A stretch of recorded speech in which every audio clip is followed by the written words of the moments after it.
So, welcome. We've got 1 hour of the discuss and debate session today before we will relieve you to go for lunch. And I'm very delighted to say that it's not just you here in the audience that I am allowed to welcome. I'm looking now into the camera. Thanks also for everyone who's joining from across the world and is willing to listen to this live stream. We're at RSA Winter Conference, and we already had a number of very interesting discussions and a number of sessions, and now you can see it very much, but the room behind you and the camera is filled up with people, so we are looking forward to this session very much. Now, the session, as you can see behind me, is named Skills Gap and Depopulation. This is the two things we are looking at, and we are asking if it's a threat for less developed regions.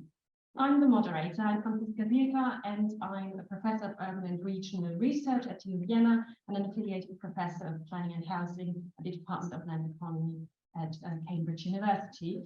And I'm going to be moderating this session. I'm always telling I'm going to be a very harsh presenter, moderator, and I'm cutting off presentations after 10 minutes. That tells you something about the structure of our session today. We've got this hour, we've got 3 presenters, so everyone gets their 10 minutes, and then we should have round about 25 minutes of discussion with you, but also between the panelists. Now, I've said and mentioned panelists, I've said we've got 3, so who are those? So we've got first Dijkstra, who is the head of, now I need to check that I say it correctly, of economic analysts at DG Regio, so that's the Director General for Regional and Urban Policy. So welcome very much. Thank you for joining us from Brussels. Now, we've got Anna Moreno with us, and now I need to check as well, Anna Moreno Monroy. She's at the OECD and joined us today from France, and she's the Regional Inequalities Demographic Change Program Manager. So really the section within the OECD where these really important regional issues are being discussed. So thank you very much for coming from France to join us here in London. And then last but definitely not least, we are welcoming Jouke from Dijk, and I hope I said that roughly correctly, who joined us from the north of Groningen, in the north of the Netherlands, from Groningen University, and he's a professor of regional labor market analysis, and he will be presenting something about brain drain today. But what exactly everyone is speaking about, they will be telling you in greater depth. I'm now starting to introduce the first speaker. We will start off with Louise, who will be presenting on drivers of depopulation and skills gaps. So he'll set a little bit the scene, and then we move on to presentations from Jouke and Anna, and you'll see me in between for a quick moment, but now, Louise, the floor is yours. Well, thank you all for joining us. I thought the benefit of this topic is that this is probably a topic you've all thought about, you're familiar with, you may have observed in the region that you arrived in, the region that you left. And so I think it's an important topic to grapple with. The interesting thing about it is also that it can have different benefits and costs for different places and different issues over time. So I'm going to just try and give you a quick overview of some of the work that we've done, and we're still working on this to try and understand, is there a role for policy? What should the role of policy? What can we realistically change, and what should we just adjust to or manage? So there's basically 3 issues I want to talk to you about briefly. And so if you look at what comes in the newspapers, you hear a lot of discussion of migration, including in this country, but both concerns about too much immigration, too much out-migration. And so we have seen in the European Union that the working age population has started to shrink, and the usual culprit for that must be migration. And so people with a tertiary education, probably everybody in this room, have a higher propensity to move around. And so lots of people worry that regions with a lot of net out migration are going to see a declining share of tertiary education. And then there's the final assumption that regions with a rapidly shrinking working age population must be suffering economically, right? And we have fewer people who can contribute to output, therefore they must be doing worse than other regions. Now, let's take a quick look. What's the cause of population reductions in the EU? Everybody's familiar with the population pyramid. You know, when they first made it, it looked like a pyramid. Now, this one here looks decidedly much more like a mushroom. The reason it looks like a mushroom is because we have an aging baby boom. Probably part of that cohort, but the cohort between 30 and 60 is much, much larger than the cohort between 0 and 30. And so as we age, and you can see those little lines on the sign, those are projections. It means that our total population shrinks and our working age population shrinks. So what does that mean? It affects all regions, but it was already affecting rural regions quite a bit more. So you can actually see that already now the majority of people living in rural regions in Europe are experiencing population reduction, but also in urban and intermediate regions, the share of them living in a shrinking region will steadily go up.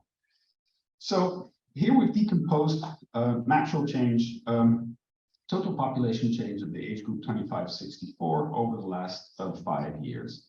And so all the regions in red are losing population.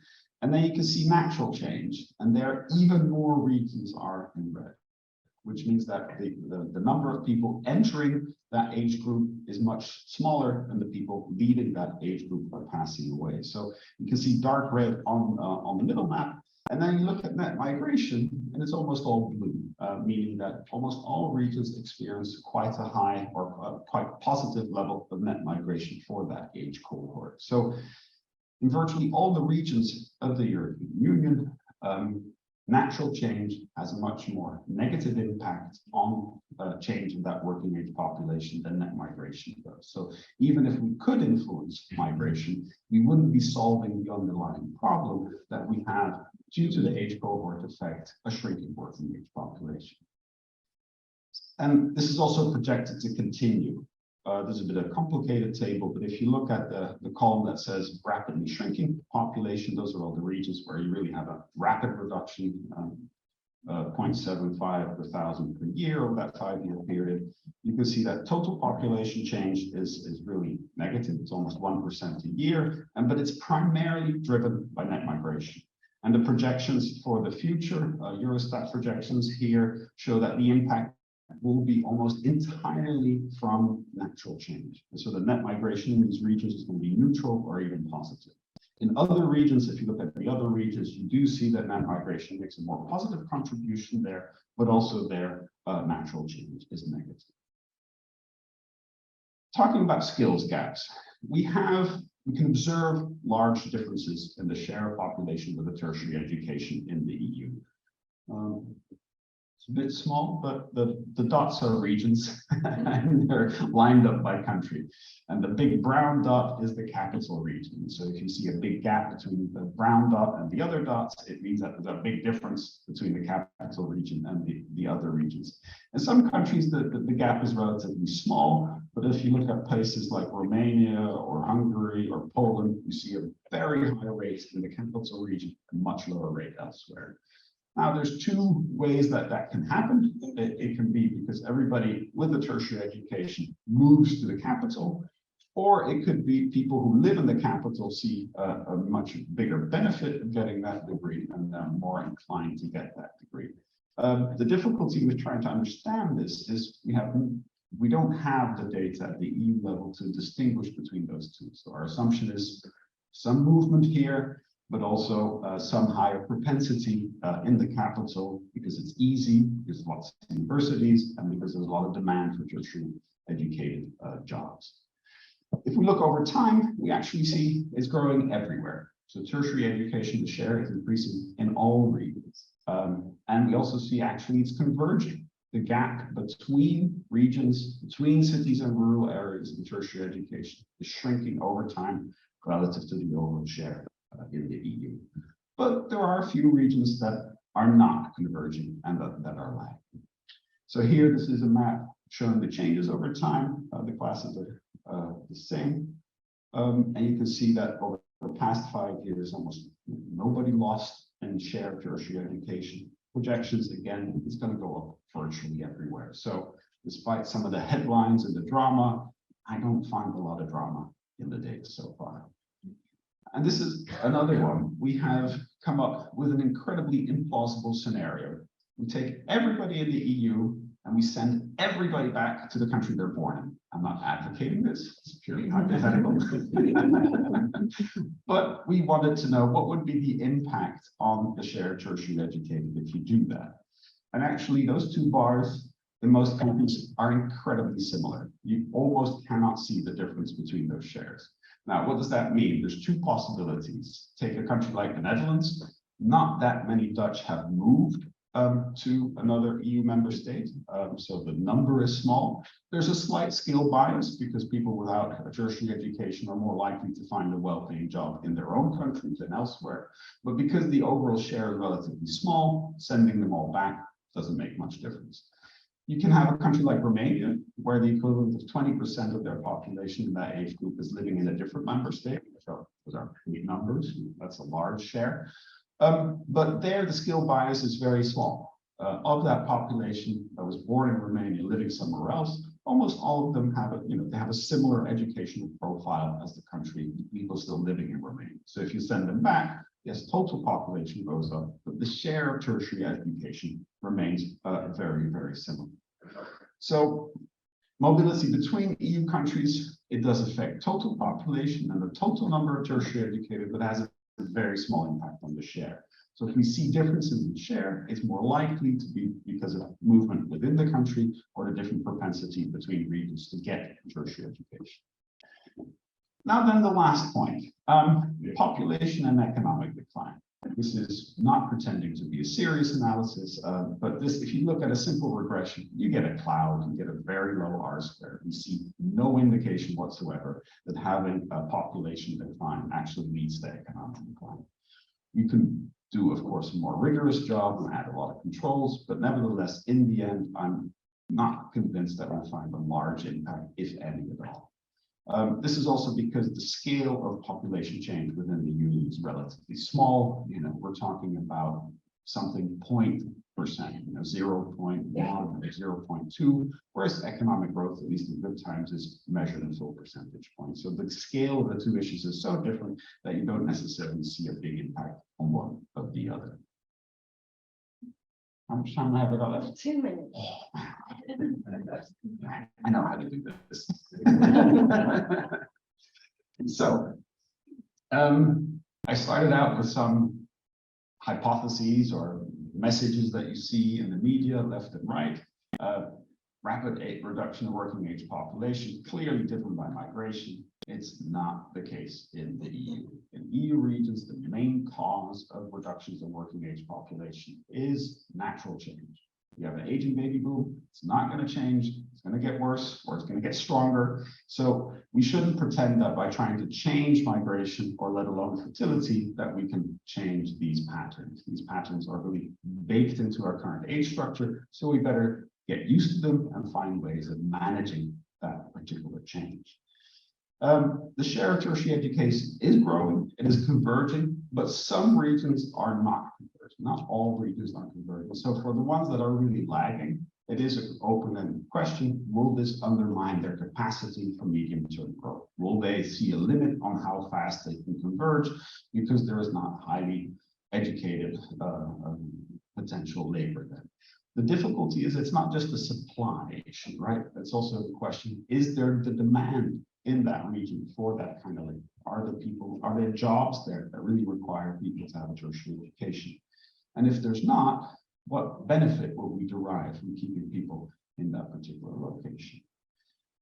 We don't find a big link between economic and demographic decline, despite the popular narrative that it must be so, or that it makes common sense that there should be such one. And I know that I'm here, making a bit of a dangerous statement. I would tend to agree with certain urban economists that there is a benefit to concentrated tertiary education. I know some people are going to be outraged at this mere suggestion, but data does show that if you concentrate people with a tertiary education, you get more innovation and you get a more productive regional economy. So the desire to reduce that spatial concentration may have some aggregate costs. And I'm not sure the benefits are that clearly defined to justify trying to aim for such a thing. I do think it's useful to encourage people to finish their secondary education and to acquire a tertiary education, especially when we can easily demonstrate to them that that kind of investment commitment will have a significant benefit to them over their lifetime. And so you need to have jobs available for those kind of educations, either there or elsewhere, to really continue to persuade more people to do so. Then a critical note, there are countries that either subsidize the particular locations or subsidize people moving to particular unpopular location within their countries. I typically don't think of this as an investment. I typically think of that as a very expensive thing to do. And I'm concerned that the benefits of such a policy would be very, very slight. So I can understand it if you're trying to address particular type of job, if you're trying to convince doctors to set up a practice in a rural area and they won't have a lot of patients, it makes sense to compensate them for that. But a general policy is trying to subsidize people to move into areas where they don't want to live is unlikely to produce a lot of benefits in the aggregate or even in that particular region. And remember, it's not migration that's causing the reductions of these population changes. So trying to subsidize and change migration is not going to affect the underlying problem or the underlying trend that we have a shrinking working age population due to the age of baby boom. So started out with some theories, tried to disprove all of them, and I mentioned train you at the same time. Thank you. Thank you very much, Luis. I can see in some faces you would already like to debate, but before we do that, we will first have a talk from Jouke van Dijk. He will be speaking on the long-term consequences of brain drain to depopulation on social and territorial cohesion. While I'll be changing the slides, can I ask you to already move to the speaking? Thanks. Yeah, thank you. No, it's a great pleasure for me to tell something about a case study I did on the request of Luis. He asked me to do a case study on brain drain for the Netherlands and in comparison with Germany and Denmark. But that's very complicated because the data are not exactly the same. So how did I solve this problem together with Luis? That I said, okay, I will do a study for the Netherlands and ask a German and a Danish colleague to reflect on the outcomes I have, and then we can have some conclusions more general than only for the Netherlands. So what is the outline of my talk? That's the location of the areas with population decline, to give some characteristics, and then to get some insight into the processes of brain drain in this particular area. Now, initially, we want to focus on the area in three countries along the coast, which are in all the three countries' peripheral areas. But I focus on the Netherlands, and especially on the north of the Netherlands, and there were some regions were labeled as relevant for policy because of population decline, and mainly the red areas are facing for also quite some time population decline. And there were some policy measures, but the policy measures were more on facilities than on preventing brain drain or try to subsidize people to return to the area. So that was not the issue for the policy, but these were labeled. And I will tell you something about these study area. The areas in the north are close to the coast and to the German border. They face population decline for quite some time, and also the predictions say that this will continue. How long, we don't know, because we see some changes due to COVID, that people work more from home, and this might change migration patterns. There are some indications, but how it will turn out in the long run, we don't know. It's also clear that these particular areas near the coast and near the German border, they have lower employment growth, higher unemployment rates, also lower participation rates, and all other kinds of well-being are less prosperous than in, for instance, the areas around the city of Groningen or some other parts of the country. So there is a problem in these areas with population decline, which is also more than only that the population is declining. Now, what is the underlying processes? I will focus on that now. First of all, the distribution of higher educated Now, what you clearly see, the dark areas are the areas with a lot of higher educated. Now, for the north of the Netherlands, this is mainly around the city of Groningen and a little bit in Friesland around Leeuwarden. But you see clearly that near the coast and near the German border, it's lighter blue. It means less higher educated. Now, it means also that the brain drain occurs, that people move to the area where a university is located or an applied university, and the elderly and lower educated stay behind in the areas with population decline.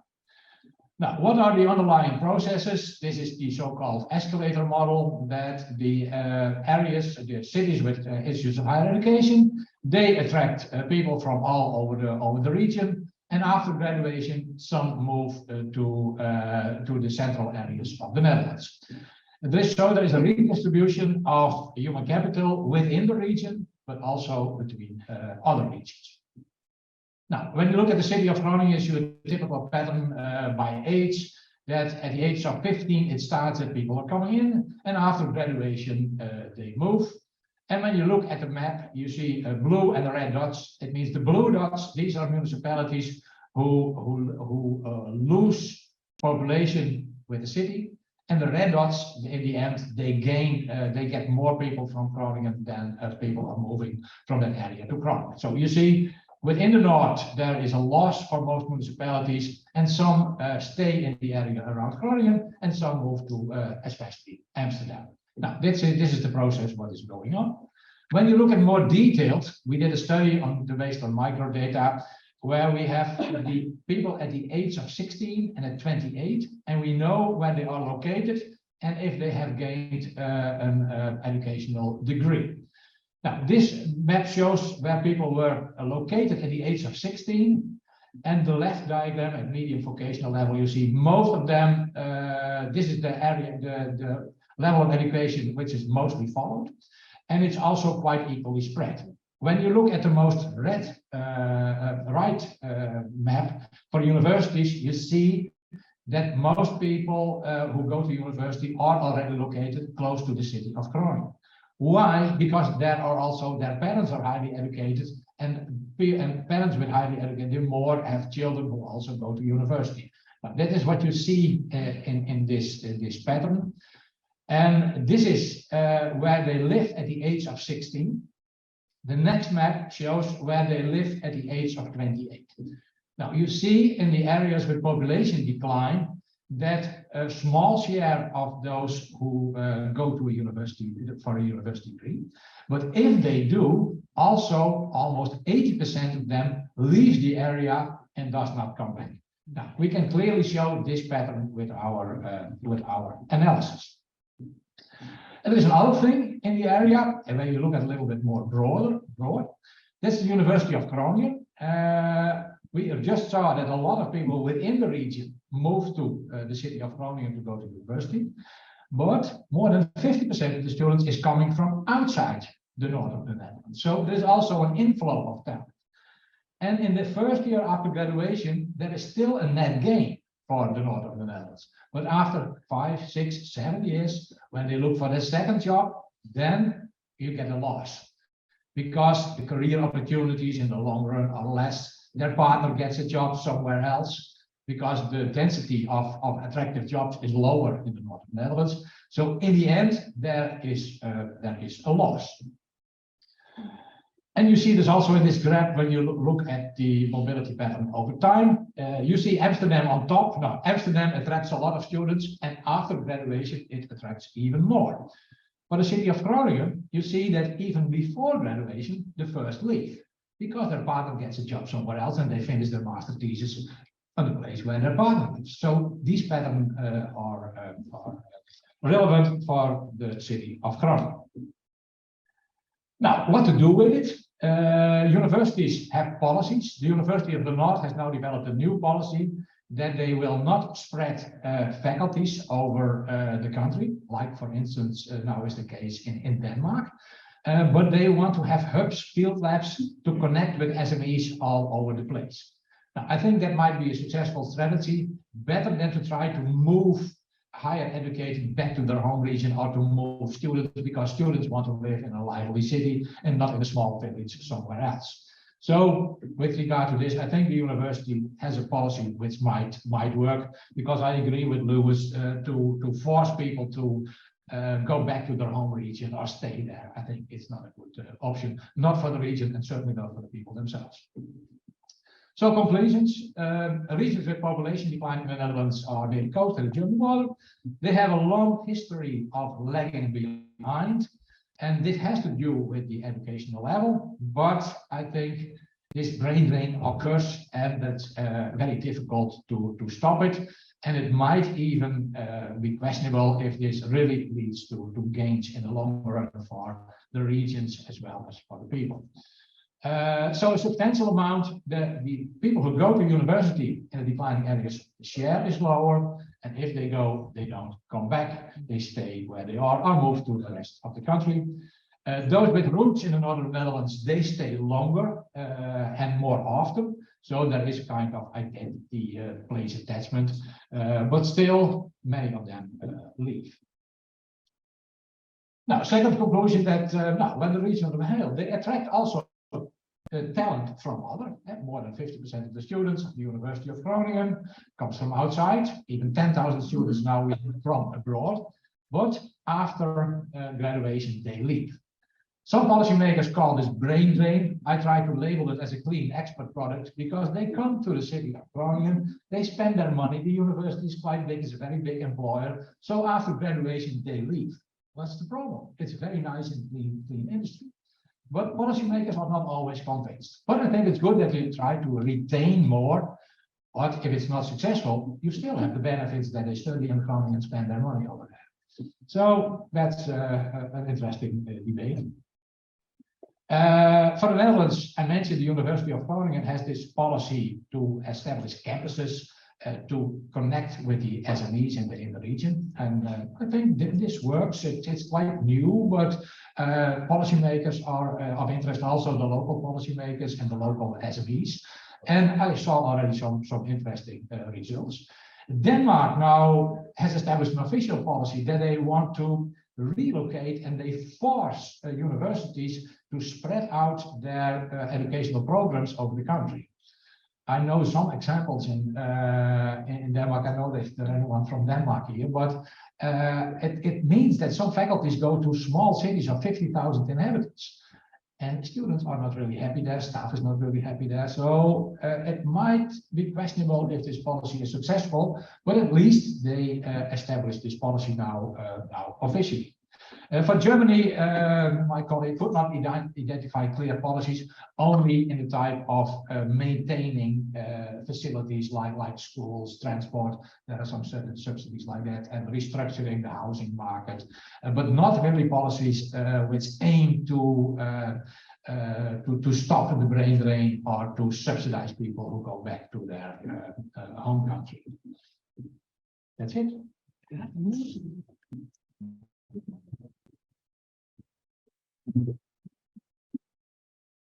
Well, that was on the dot. So, the next presenter will be Moreno Monroy, and she will be speaking about adapting higher education provision to demographic change. Thank you very much. I'm gonna change the slide. Thank you very much.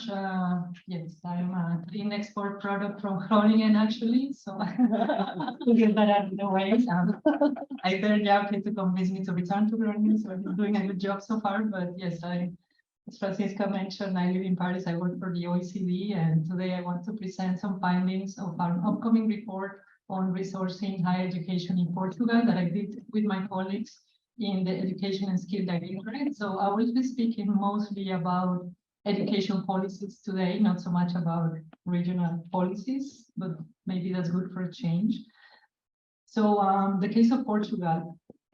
So some of you may be familiar with some demographic trends in Portugal, but they have a very unbalanced population change pattern. So all the areas in green have lost population in the last decade, some of them quite rapidly, and you see the concentration of population in coastal areas, very imbalanced pattern. And the projections don't look great for interior regions. So you see by 2080, most TL2 regions are projected to face population decline, and the population will concentrate further in Lisbon, but most TL2s are expected to lose population. And for higher education, this particularly means that by 2080, you're going to have 1/3 less of the people aged 20 to 29 that are the ones that usually go to universities. It's already 1/3 in the reduction of the typical demand that you have for higher education. So what do you do about that? So there's 3 strategies here. The first one is that you have to diversify your educational offer, right? Try to draw from other pools. You see there the probability of attending university by age range. So like we talk about reskilling, upskilling, trying to broaden the demographics of people that attend university. You can broaden to international students, but for a country like Portugal, these 2 things combined probably are not going to be enough to balance the decline in the traditional student numbers. So we have to talk about shrinking the provision. So adapting the provision to this new scale. So you have now already today universities that are operating at excess capacity. Some of polytechnics, private universities have capacity for 100% and operating at 50%. And this is only going to get worse because those areas where there is excess capacity are the ones that are going to face a decline in the number of students. So something needs to be done about resizing to a new demand in countries that face such a strong population decline. Then you also can think of more flexible provision, and this can include 3 different types of things. The first one is digital provision of education to also expand the horizons of your provision beyond your local borders. The second one there is to have shorter programs. So for instance, short cycles, micro credentials, not the typical, rethink your educational offer to offer more different programs that cater to different publics. And the third one is to be flexible, for instance, in having networks of universities, so operating, for instance, in terms of satellite campuses or, more lean provision to take into account these new trends. So the second part, brain circulation. We talked about quite a bit of that here, and I have to fully agree with the statement that it is not about retaining the local youth. So any youth is as good as the local youth in terms of bringing demand to regions. And you already see it in the patterns of migration of people that attend higher education in Portugal. There is a lot of circulation across the country, and this makes sense because it is unlikely that your local university will match your preference. That's the case for everybody. So some people move because the program offer that is next to their door is not what they're looking for, or they move in search of higher quality. And this is when things can become problematic. So if there are huge differences in quality across, you cannot blame people for moving to the better universities that they can access. So there you see, for instance, it's a pretty interesting case of mobility because people think that maybe Lisbon and Porto are sucking in all the talent from the rest of the country. What is actually true is that they are providing mostly for their functional urban areas. So already 3/4 of people that attend university in Lisbon are made up of the local functional urban area demand. So it is not so much about that. And you see places like Évora that has, some of you may know, a traditional university, pretty large, but already in a place like that, half of the students don't attend university in Évora. So you see how something has to be done with the level of attraction of places in the interior. Why? Because for a place like Lisbon and Porto, they have their demand, pretty automatic from the mass that's around them. But for places like Évora, it is going to become even harder to attract people from their surrounding areas because those will be emptying out. So they have to attract people from a broader and broader range, geographical range. How do you do that? By offering quality programs and by specializing. And this is the key part here. How do we form a coherent, high quality educational programs across all universities? And this depends on how much universities coordinate with each other. You can be completely prescriptive and say the national government will say you do X and you do Y, and you don't step in each other's toes. That's one extreme. The other extreme is that you let universities completely determine the program offer. But if they don't have any incentives to collaborate, what happens is there's a lot of replication of programs and the quality goes down. So the Netherlands is a great example of how coming together into networks of university, for instance, align with research objectives, priorities for the country, and then trickling down to a better program offer might help. But it needs to be put in place. It will not happen automatically. And the last point here is spread quality, not capacity. This is because in Portugal, up to the last government, there was a policy to incite, let's call it like that, incentivize students to go to interior regions. So there are grants that are provided if you move to a university in the interior. And these are grants that are not available for people living in metropolitan areas. So maybe that also explains why so many people in Lisbon attend university in Lisbon, but they are discriminating depending on the place where the person is born. And this, we think, is probably not the best strategy.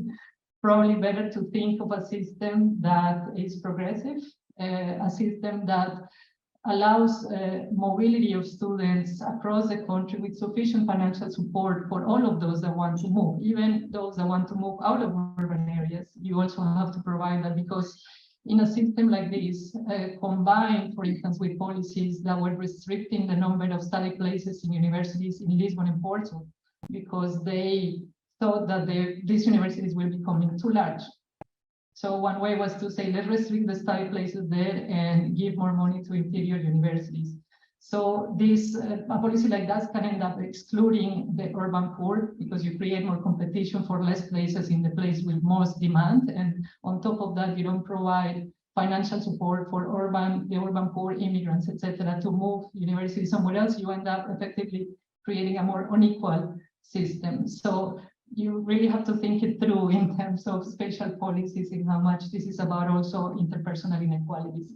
And the last point, just to finish, you see there the relationship between accessibility to higher education, physical accessibility, and job outcomes. So what we all should expect all the geographers in the room, you know, urban metropolitan areas have more jobs. Therefore, if you study in an area like that, your chances of getting a job are higher. That's fine. But what's interesting is what happens in the places with low accessibility. And it's not a black and white story. Not if you are small, you will immediately have graduates that have less chances of working. This changes a lot across small places. So it is about reducing this variance, because this talks about a variance in the quality of provision. So if you happen to be born in a small place next to establishment that is not so good, you will maybe finish a degree but not find a job. And then maybe the quality of your degree will not be well perceived in the rest of the country. Then that limits also your geographical mobility, even if you have a high university degree.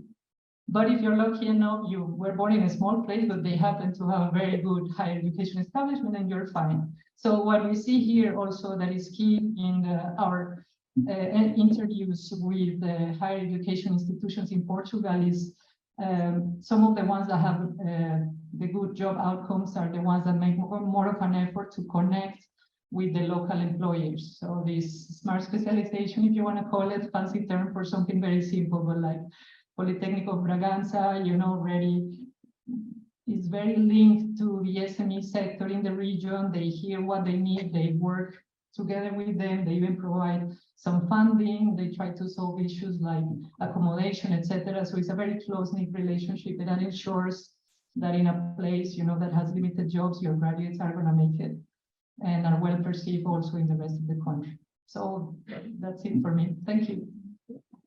Thank you very much. You were nodding a lot. It seemed to me that it was almost too much agreement there, so I'm going to try to steer it up a bit. So, I mean, one of the key questions that we started with is to somehow that there is an underlying assumption that depopulation is bad for the regions. So I'm going to ask you, is it bad for the regions or for the young people because they might not be linked to their family anymore? So it's net out migration bad for the young people or for the region? And would that mean that we should reduce the mobility of people at an early stage to not even leave their region. And you're also, of course, invited to answer the questions, but also respond to each other's presentations. Yeah, I think that's a very crucial question. I think for the individual perspective, it's good not to try to keep young people who have the talent to stay in the region. On the other hand, it comes with a cost because indeed you are not close to your family anymore. But especially in a small country like the Netherlands, it's not very far away. So I think for the Netherlands, it's not really a social problem because you can easily travel to your family when you want. So therefore, I think it's good to stimulate people to try to get the highest degree possible. Thinking about depopulation, I think there is one clear victim of depopulation, and it's a very small group of people, but they're very vocal. They're politicians in those regions because they see their potential voters dropping, they see their potential funding transfers dropping, and they hate it because they like votes and they like funding. But for the general population, it's much more complicated. I mean, there's two questions there. Is it a problem? And if it is a problem, can we fix it? I'm actually fairly convinced that it's not something we can fundamentally alter. If you look at Portugal, some regions have been losing population for 50 years. To think that with a small change in policy or a little bit of more investment, we can change those long-term trends, I think is very, very naive. And I don't think it's necessarily an appropriate policy goal to really want to fundamentally alter where people live in a country. I think I would give precedence to the individual decisions. Of course, our investment decisions will influence that to some degree, but the goal of our investment decisions or our policy shouldn't necessarily be a different distribution of population. It should be a higher quality of life or a higher economic performance or higher income. And that can happen in multiple ways with distributions of population. Last thing I'll say is, one thing that changes there is a life cycle element to migration. Young people move to cities, but they don't stay young. At a certain point, they become middle-aged, they might have kids, they might move to the suburbs. At a certain point, they do retire, and then often they move further away. So actually, your share of young people exaggerates the amount of population growth you would expect in a large city, and exaggerates the amount of population decline you will find in a rural area, because when people become older, they often move back. So I don't think we should excessively focus on young people. And that's not because I'm no longer young, but because we have data that demonstrates that people do move around in a different way after a certain time. Yes, I fully agree with that point. So maybe on Jouke's presentation, you stop at a certain age, then the question is, do they ever return and why? So I believe also in this life cycle kind of perspective, but from local and regional point of view, I think the scenario where you have extremely unbalanced pyramids is also problematic because it can lead to tipping points when the points of no return. So, you know, losing working age population, it has an effect on your fiscal front, so your ability to collect taxes, to implement policies. So this can lead to vicious circles. So like when it becomes really unbalanced, that a region or a place is losing most of their youth, they're also losing working age population in a way, and therefore their ability to collect taxes. So that can be problematic if it happens like that, and then you can wait for people to return, but then in the meantime, what happens, you know, who's going to finance that place so that it can remain attractive? So that's probably one of the questions we're going to tackle in our new project on shrinking regions. So that's one thing. And then I think it's even more problematic to see young people not moving if that signals that you have a very exclusive system. So for instance, if it's extremely selective migration, you see the youth are staying behind, but they're not entering higher education, but they're also not working. They're being left behind. They're staying in the region, but that is not necessarily a good sign. So this is why here, when we talk about, you know, reconcentrating, provision, etc., we're also careful to say that you have to have a very good small base of, for instance, vocational schools, technical schools, so anything that can link this youth to the local labor market that is not necessarily the highest levels of education, the most specialized, but it's very important to keep that base and to keep track of what's happening to all the youth, especially those not moving. So you can already start thinking if you want to ask a question. I'm going to turn to you in just a second. I would like, before I turn to the audience, just ask if it's still the case that people actually move back to the countryside because they've made their living in the city. They have gotten kids in the meantime that grew up in the cities. Are they likely to move to the countryside and not see their grandkids? Or is that something, a pattern that's dying out and not going to reproduce itself over the next decades?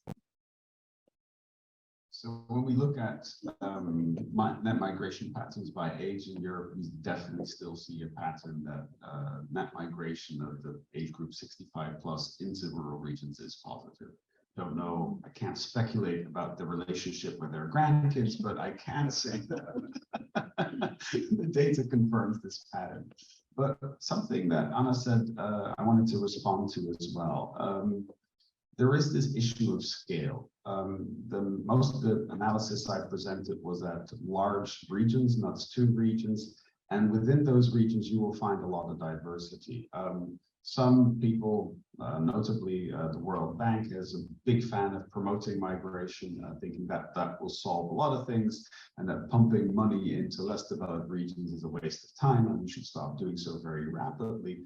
I obviously disagree, but there is a tipping point.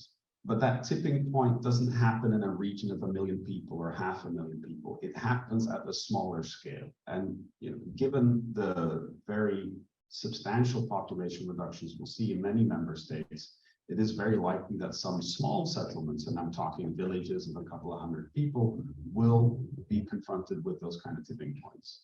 And this is one of the reasons why the Spanish politicians are very concerned about this issue, because they have a lot of very small settlements that are reaching this kind of tipping point. So I do think it's an issue, but it's never an issue for an entire region or an entire country. It's much more local and small scale. So I'm trying to offer eye contact so you can indicate to me that you would like to ask a question or make a comment. So far, no one has taken up the offer. Oh, there you go. Thank you very much. Vasily, please introduce yourself once. Yeah, hi, Vasily from RSA. Hello, everybody. So I want to ask whether we should be thinking about sort of interventions that link to education and individuals, or spatial interventions, spatial planning, basically. So the way I think about graduate migration, yeah, if somebody moves from Groningen to Paris, then they get a private return, but the social, they don't, internalize the social cost, but they live, a brain drain effect back in Groningen, not necessarily Groningen, but the descending region. On the other hand, people who move, we know they do better matches, so there's more productive jobs. Yeah. So in the first case, we have to tax them because they don't internalize the cost. In the second case, we have to subsidize them because they produce positive externalities. Somewhere in the middle, we leave them alone, don't tax them, don't treat them. Then the issue of the population then is clearly not the issue of the individual, because at the individual level, people, we believe, optimize, act rationally. So then it is, if I see at the macro scale, because as Louise was saying, okay, if it's at a very, very micro scale, a small village, then it's a completely different policy. But if I see that, North Netherlands, for example, does get depopulated, then it is about thinking about my system of cities and how they connect functionally. So would the panel agree that this is not, is there a message to be said that this is not about sort of education policy or individual level treatment, but spatial planning? Thank you. Before I return to you, is there another question or comment that I can take up? No, then yes, Evelyn.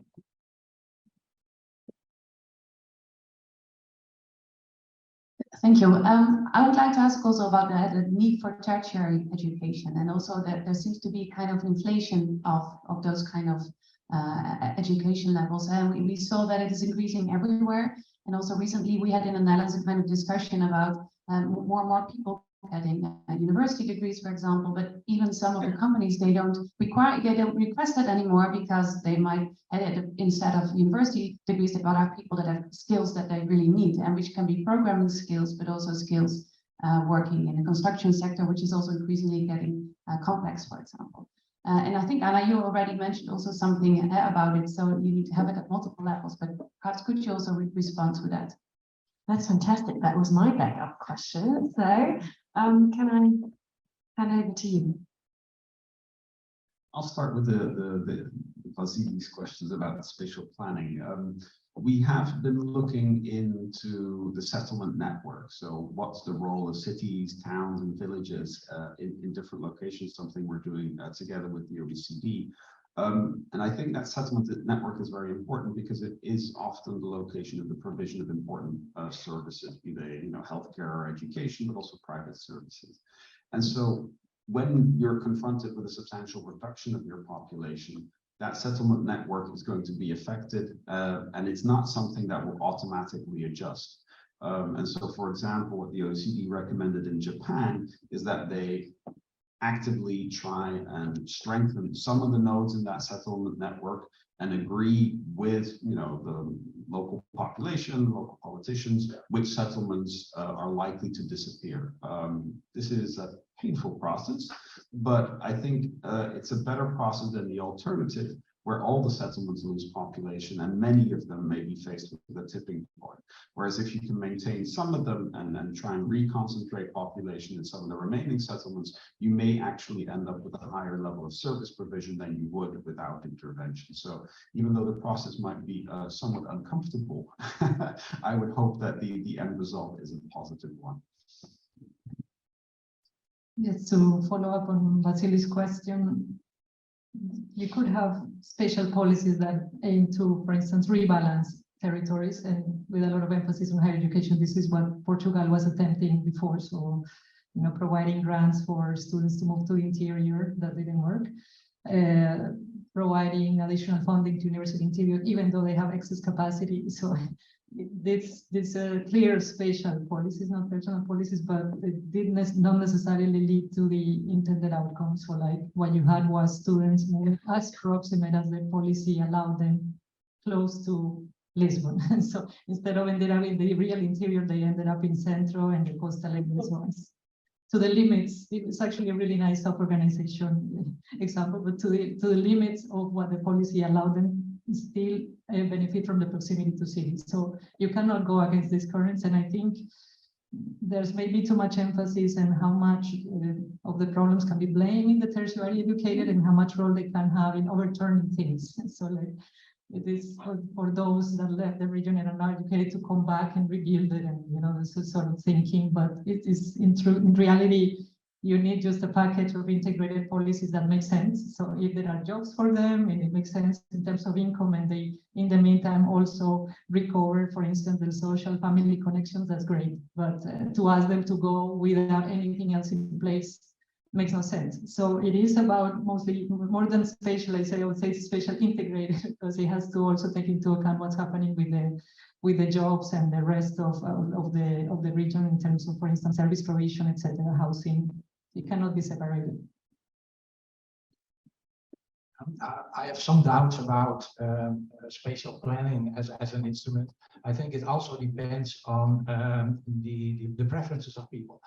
During COVID, we learned that you can work from home, and even 2 or 3 days per week. That means it has consequences for your location, because it's not necessary to go every day to the office from 9 to 5. Of course, it's not valid for all occupations, but in the Netherlands, we saw that in holiday destinations, there was a high occupation because people work from holiday occupations. I think there were even 5,000 people from the Netherlands who worked from the Canary Islands, but their employer didn't know.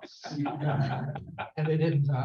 So I think there is a tendency that the relation between the work and the residential location becomes more flexible. And we see that already also in location patterns and in housing prices in the Netherlands, that it spreads more out. And of course, you don't want to be in complete isolation, but the Netherlands is small, but you need good connections. I think in 2014, there was an OECD study which advocated to the Dutch government to connect the functional economic areas better.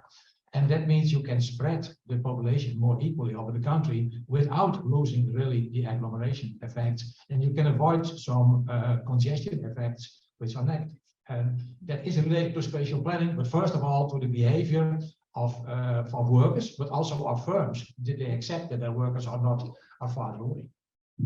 Fantastic. I had a look at the time and we are already at the stage where I have to ask you to make your last statement. So the obvious question now is, we've discussed some of the problems, but can I ask you to suggest what you think policy should prioritize? What should policy making do?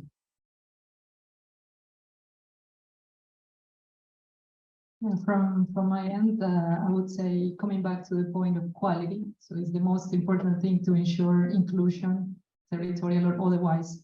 So reducing quality differences in the educational system, making it more coherent and more aligned with the present and future demand is very important. And for that, there's a lot of institutional work that has to happen between universities, universities in connections with the regions, with the Ministry of Higher Education, etc. So lots of work, it can be done, like the Netherlands example is a very good one of that it can be done. There's a lot of different interests that clash, but if institutions have the right incentives and you have a plan and you face your fate, let's say, this can really help with inclusion at all scales. Feels slightly uncomfortable saying this as somebody who works for the Commission, saying that we need to reduce economic disparities. But I would actually, for local politicians, advocate not focusing on economic differences, but focusing on differences in quality of life. And I think in places that are losing population, it's even more important to maintain or improve quality of life. And that should be the metric people are judged by. Not whether they repopulate their shrinking region, which is unlikely to work and going to cost a lot of money. If the people who live there say, hey, we've made sure that this has not undermined my quality of life, and actually it's better now, I think you're in a much better position then to continue to make sure that that place remains attractive. Yeah, unfortunately, I agree with you that you should focus on quality of life. And I think what we should not forget is, of course, there are some groups in the area with population decline who have less good circumstances, but also in cities. I think within cities, the problem of these groups might be even bigger than if you live in the countryside, where you have maybe a better home, a cleaner environment, you have a garden where you could grow your own vegetables, instead of being in the city. So we should not forget that these groups are not only in areas with population decline. So thank you very much. First of all, to the audience in the room, also to the audience out there in the world somewhere. Thank you for joining us. Yes, let's have a wave into the camera. And thank you, of course, to the three speakers for taking this time, and to the RSA for organizing the winter conference. My conversations in the break have suggested that everyone was enjoying to see each other again, to make new friends. So now I would like to invite you to take up those lovely conversations, these informal conversations over lunch. Thank you again.